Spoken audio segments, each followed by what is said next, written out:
Chers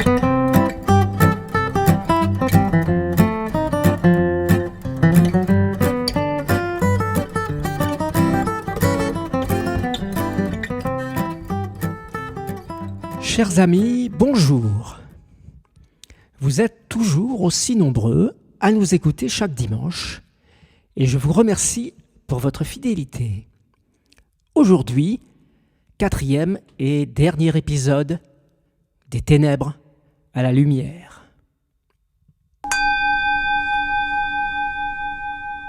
Après 3 dimanches consacrés à l'histoire, nous allons aujourd'hui parler du droit et des avantages qu'il y a à bien connaître la législation. C'est pourquoi nous avons décidé d'écouter ce que le maire de Verhuy a à nous dire à ce sujet. Monsieur le maire, bonjour. Bonjour. Depuis plusieurs semaines, des rumeurs circulent à propos de la légalité du plan d'eau. Qu'en pensez-vous ? Alors, je crois que sur ce point précis, soulevé par la direction départementale des territoires, il faut être clair. Tout d'abord, les faits. Le conseil municipal, en 1966, dans 2 délibérations, les 16 octobre et 29 décembre, acte le projet de création du plan d'eau. En 1967, précisément, le 5 juin 1967, le conseil municipal, et je cite, décide à l'unanimité l'adoption du projet de création du plan d'eau et charge monsieur le directeur départemental de l'agriculture d'établir le dossier définitif et de poursuivre la procédure en vue de l'attribution d'une subvention du ministère de l'Agriculture. Vous nous avez parlé à l'instant de la direction départementale de l'agriculture, mais quel rapport avec la DDT actuelle ? La direction départementale de l'agriculture est la direction, j'allais dire, historique. Elle travaillait avec une autre administration qui était la direction départementale de l'équipement. Toutes les deux ont laissé la place à la direction départementale des territoires. Et d'ailleurs, pour les départements maritimes, c'est la direction départementale des territoires et de la mer, la DDTM. Donc la DDA et la DDT, c'est à peu près la même chose. C'est exactement le même organisme. Et d'ailleurs, sur la création du plan d'eau, je l'ai dit, le 5 juin 1967, le conseil municipal qui décide à l'unanimité l'adoption du projet de création du plan d'eau charge la DDA de demander l'attribution d'une subvention. Et plus encore, nous avons retrouvé dans les archives intéressantes le cahier des clauses administratives particulières intitulé « Création du plan d'eau ». Écoutez bien.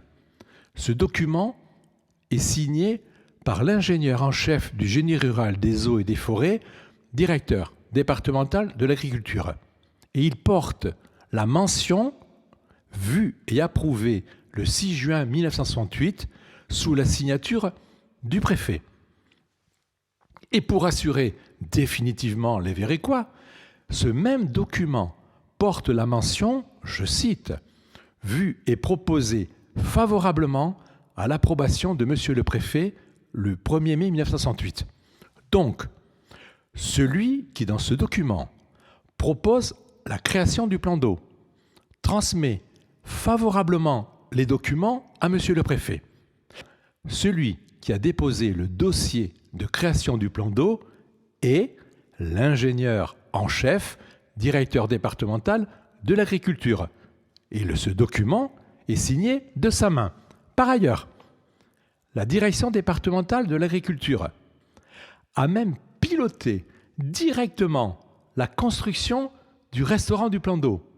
J'ai retrouvé un document avec un en-tête du département des Deux-Sèvres et de la DDA qui était le maître d'œuvre. Et s'il fallait encore convaincre la DDT de la légalité du plan d'eau, je porte à la connaissance des Vérécois un document déterminant. Le 21 avril 1969, l'ingénieur en chef du génie rural des eaux et forêts, directeur départemental de l'agriculture, adresse une demande à monsieur le directeur départemental de l'équipement et du logement, une demande de panneaux indicateurs. Et je cite, panneaux indicateurs portant la mention en lettres cursives étant du prieuré de Saint-Martin. Donc la DDA passe une commande à son collègue pour des panneaux. Voilà comment la DDA motive cette demande de panneaux. Je cite, « Cet étang, à usage touristique, pêche et baignade, est en cours d'aménagement par la direction départementale de l'agriculture pour le compte de la commune de Verruy. » Faut-il encore d'autres documents pour apporter la preuve que le plan d'eau est purement légal? Et cette lettre, et j'en termine avec les faits, cette lettre est datée du 21 avril 1969. Eh bien, le samedi 10 mai 1969, M. Jean Rouget, préfet des Deux-Sèvres, inaugure le plan d'eau.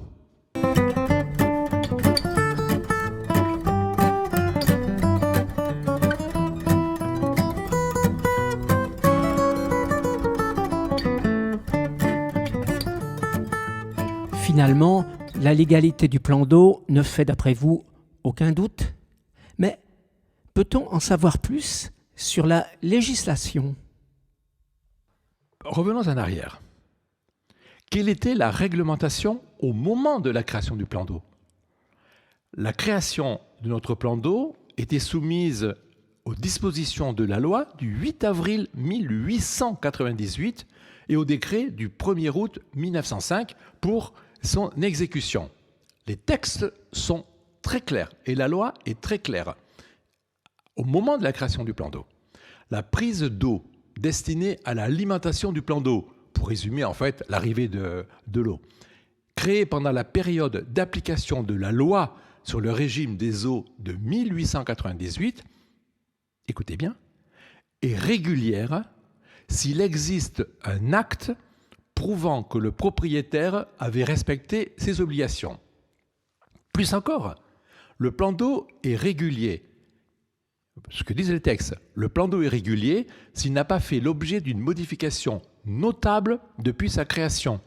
Or, nos anciens, aujourd'hui, voient le même plan d'eau qui a été creusé dans les années 60.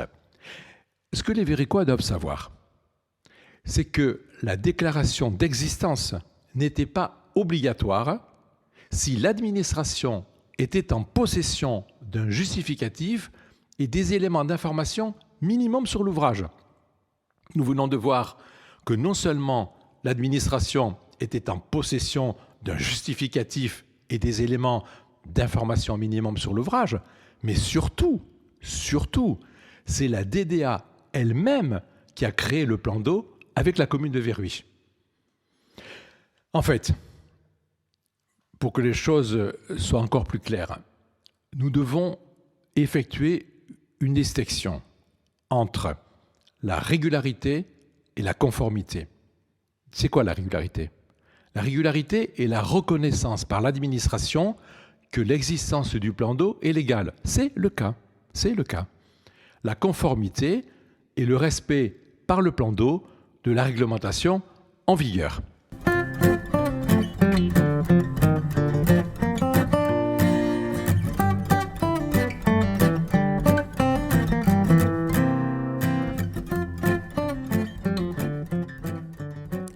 Il y a un autre argument qui a émergé des rumeurs lancées par les opposants au plan d'eau, c'est celui de son statut. Alors, eau libre ou eau close? Alors là aussi, les choses sont claires. Tous les maires qui se sont succédés depuis 1966 ont considéré et se sont battus pour que le plan d'eau soit en eau close. Et tous ces maires ont fait une analyse juste en droit ayant fait. Avant 1984, les eaux closes n'étaient traditionnellement pas soumises à la législation sur la pêche, puisque le sort du poisson contenu dans le plan d'eau ne dépendait que du propriétaire du fonds, c'est-à-dire la commune pour nous. Le poisson appartient donc à la commune qui en dispose à son gré. Il n'y a pas aussi de période pour pêcher à respecter. La pêche en eau libre a toujours été soumise à l'obligation d'adhérer à une association de pêche agréée, avec acquittement de la cotisation statutaire, d'une taxe piscicole et surtout le respect de la réglementation sur les dates d'ouverture. Le plan d'eau de Viruy est en eau close. Et il a été d'ailleurs, quand on remonte dans les faits, il a été d'ailleurs validé par la DDA. Nous avons retrouvé un document important. Le 21 février 1969, le conseil municipal de Viruy a, par délibération, dit, je cite, que la commune de Viruy conserve la jouissance directe et exclusive du droit de pêche dans le plan d'eau qu'elle a aménagé. Et le conseil municipal, dans cette même délibération, confie la gestion pour le compte de la commune à la société de pêche qui bénéficiera des délégations de pouvoir et notamment de l'empoisonnement. Cette délibération, et ça c'est important, cette délibération a été transmise au contrôle de légalité et elle n'a jamais été attaquée. Dimanche dernier, dans le podcast que suivent beaucoup de Verbiquois, nous avons entendu que l'administration interprète parfois abusivement la législation. Je suppose que vous avez déjà été confronté à cela dans votre métier. Oui, là c'est une erreur de droit que commet la DDT parce que la DDT, à sa décharge, n'a pas trouvé de document rapportant la preuve de la légalité de la création. Je vais, à ma demande, rencontrer la DDT dans les prochains jours et nous allons évoquer la légalité. Je pense qu'il ne faut pas s'agiter sur ce dossier. C'est trop important. Et ma responsabilité de maire est de faire ce que tous les autres maires ont fait, c'est-à-dire porter de mandat en mandat ce beau projet, cette belle réalisation qui a été celle de Georges Bobin. Donc, premièrement, calmement, avec la DDT, valider la légalité du plan d'eau. Cela n'a fait aucun doute. Une fois que nous aurons validé la légalité du plan d'eau, nous passerons sur le débat juridique entre eau close et eau libre. Et là, je tenterai de convaincre la DDT que nous sommes en eau close. Donc, eau close, eau libre, mais en fait, qu'est-ce que ça change ? De passer de eau close à eau libre ? De passer en eau libre, effectivement. Ah mais là, ça change tout. Ça change tout. Je crois que, et là je le dis à l'attention des personnes qui, au sein même du conseil municipal, arguent que nous sommes en eau libre, qu'il y a des rivières qui coulent sur le plan d'eau, c'est la fermeture du plan d'eau. Je le dis clairement, je le dis calmement.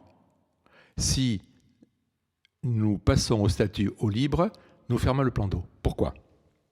Parce que il faudra contourner ce qui est considéré comme rivière à tort. Mais on aura déjà un amont convaincu. Mais allons jusqu'au bout de la démarche. Il va falloir contourner les deux ruisseaux qui passent sous le plan d'eau. Pour les contourner, ça a un coût.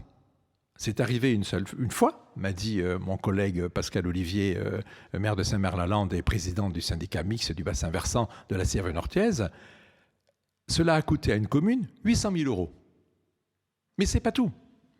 Une fois que la commune aura dévié ces deux ruisseaux, le plan d'eau ne sera plus alimenté que par la pluie. Donc ce plan d'eau sera une bassine. Et ce que j'ai appris, c'est que les poissons, au-dessus de 20 degrés, meurent. Donc il n'y aura plus de pêche. En période de canicule, la température de l'eau va monter et nous allons avoir constamment des cyanobactéries en juillet et août. Donc, clairement, et je le dis aux Verrucois, battons-nous pour rester en eau close comme c'est le cas depuis 1966. Sinon, c'est la fermeture du plan d'eau et j'attire l'attention de ceux qui font campagne pour que l'on passe en eau libre. J'ose le dire, ces personnes-là veulent la fermeture du plan d'eau, très clairement. Voilà, monsieur le maire, en conclusion, on a bien compris vos arguments qui sont on ne peut plus clairs. Comment abordez-vous la suite ? Il ne s'agit pas d'ouvrir immédiatement un contentieux avec la DDT, évidemment. Grâce à ma profession, je sais comment on négocie avec les administrations et on va au tribunal que quand c'est bloqué. Là, Je vais rencontrer les responsables de la DDT dans les prochains jours, je vous l'ai dit. On va vider le problème de la légalité et ensuite on va travailler au livre aux clauses. Je présente au prochain conseil municipal lundi un budget avec déjà une provision à hauteur de 50 et quelques mille euros pour désigner un bureau d'études. C'est en travaillant avec la DDT, avec le bureau d'études et avec le maire de la commune de Viruy que nous trouverons une solution. Je n'aborde pas ça sur une phase de contentieux tout de suite, mais de négociation avec une administration publique. Eh bien, je vous remercie d'avoir rassuré les Vervicois. Un dernier mot peut-être ? Je veux rassurer les Véricois, comme vous l'avez dit. On travaille, j'allais dire, dans l'eau et sur les berges pour que nous recevions nos habitants et surtout nos estivants. Voilà, c'était le dernier épisode de notre podcast Viruy, une histoire d'eau. Et je remercie à nouveau les centaines d'auditeurs qui nous ont suivis régulièrement. Si cette expérience vous a plu, peut-être aurons-nous l'occasion de la renouveler dans quelque temps. Je vous souhaite, comme d'habitude, un beau dimanche ensoleillé, une très belle semaine, et je vous dis à bientôt, peut-être.